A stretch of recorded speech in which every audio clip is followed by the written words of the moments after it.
চলো একবার দেখে নিচ্ছি তোমার ক্রাশের ফিলিংস কি আছে তোমাকে নিয়ে, যে তোমার ক্রাশ রয়েছে তো সেই মুহূর্তে কি ভাবছে শুধুমাত্র তোমাকে নিয়ে।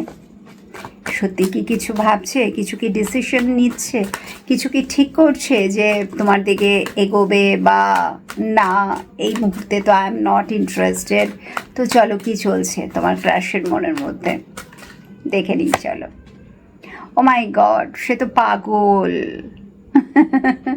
বিকজ তুমি হচ্ছ 9 অফ পেন্টাকলস। 9 অফ পেন্টাকলস মানে শুধু তুমি বাইরে থেকে না, তোমার ভেতরটাও ভীষণই সুন্দর, যেটা নাকি তার সব থেকে বেশি ভালো লাগে। ঠিক আছে, শুধু সে তোমার কিন্তু রূপে মুগ্ধ না, সে তোমার গুণেও মুগ্ধ। তোমার মধ্যে এমন কিছু কোয়ালিটি আছে যেটা তাকে ভীষণভাবে আকর্ষণ করে, ভীষণভাবে সে অ্যাট্রাক্টেড তোমার প্রতি। তোমার থেকে সে কিন্তু নজর ফেরাতে পারে না। তোমার যে ক্রাশ, যদি সে ডিরেক্টলি তোমাকে না দেখে, লুকিয়ে লুকিয়ে কিন্তু অবশ্যই দেখে। হ্যাঁ, নিশ্চয়ই দেখে। সোশ্যাল মিডিয়াতে সে তোমাকে কোনো না কোনোভাবে ফলো করে, যে কোনোভাবেই হোক, বাট সে কিন্তু সবসময় তোমার রূপে গুণে, বিকজ তুমি ভেতর থেকে এবং বাইরে থেকে, তোমার ভেতরকার তুমি ভীষণই সুন্দর, সেই জন্যেই তো বাইরের তুমি এত সুন্দর।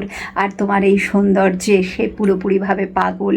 তো এই মুহূর্তে সে কিন্তু নিশ্চয়ই ভাবছে তোমাকে প্রপোজ করার কথা। এই মুহূর্তে সে চাইছে তোমাকে তার জীবনে ফিরে পেতে। এই মুহূর্তে সে চাইছে তোমার সাথে ফিউচার নিয়ে এগোতে, বাট সেটা কতটা পসিবল হবে?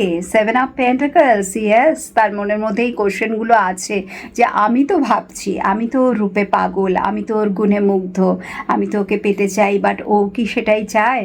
ও কি আমাকে চুজ করতে চায়? ও কি আমার সাথে ফিউচারে এগোতে চায়?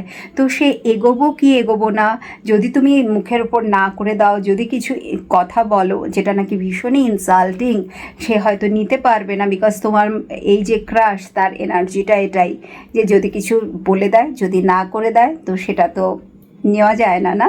তো ভীষণ অভিমানী সে এবং ভীষণই সেন্টিমেন্টাল। সো সে ভাবছে ফিউচার নিয়ে, ডিসিশন মেকিংয়ে একটু প্রবলেম হচ্ছে।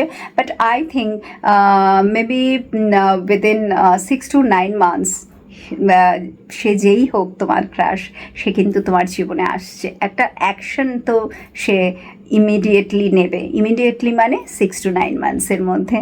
তো ভাবনাটা ভীষণই পজিটিভ।